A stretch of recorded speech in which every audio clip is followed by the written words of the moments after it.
let's bring in public affairs analyst Idris Bawa for more on this. Well, the reviewed petroleum product pricing template could see consumers pay as high as 162 naira for a litre of petrol, and this has been greeted with different reactions. What is your take? Good evening and thanks for having me. I think most Nigerians have spoken about the way they feel about this increase in pump price. For me, as a Nigerian, I think it's sad because since the lockdown, a lot of people are going through hardship, and the government ought to cushion this effect by even reducing the pump price from where it is now down to as low as maybe 70, 84 naira per litre. In the last couple of weeks, we've had some amount of increase in almost everything.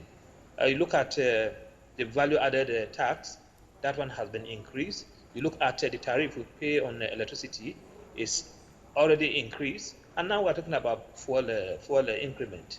In all of this, I think the government is not sensitive to the plight of ordinary Nigerian, and something should be done about it. You look at our refineries, none of them, I can tell you for free, the three refineries that we have, the one in Warri, the one in Port Harcourt, the one in Kaduna, they are not performing optimally. We are still importing fuel. Why should that be? So it is sad that we are at this level where we are, and for me, it's something that the government should just have a rethink and see how they can. We need now people are talking about palliative. Indeed, Mr. Bawa. If I may butt in, let's talk about the deregulation of the oil sector. One of the reasons is to limit the influence of government in that. But as it is now, people are also calling on government to actually intervene and halt the increment. Are you suggesting that government should continue to pay subsidy on petrol? You see, when we are talking about subsidy, I don't understand why government should pay subsidy in the first place when refineries that ought to be producing this fuel here in Nigeria are non-functional.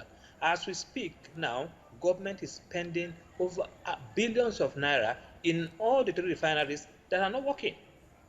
How do you account for that? All right. So it's something that the government should have everything, for God's sake, and let us cushion the effect of this hike in pump price. As I speak to you now, some private organizations are not working. All the staff there are sitting at home, no work. Indeed, Mr. Bawa. It will, yeah, thank you. All right. As it is, some school of thought believe that the oil sector should be left to work with the demand and supply policy. So what do you think? Is it, in this case, is it a blessing or a curse? As we speak now, it's not a blessing. If you want the oil, you want to the downstream sector that we are talking about, if we want it functional, we need certain things to be put in place to make that work effectively. None of this is in place. So if you don't have them in place, how will it work? So for me, I think the first thing the government should do is look at the three refineries. How do we make them functional so that we can start producing oil in-house, not importing from outside Nigeria? And that is where the subsidy we are talking about comes into play. Because if we have the three refineries working optimally, I'm not sure people will be talking about subsidy.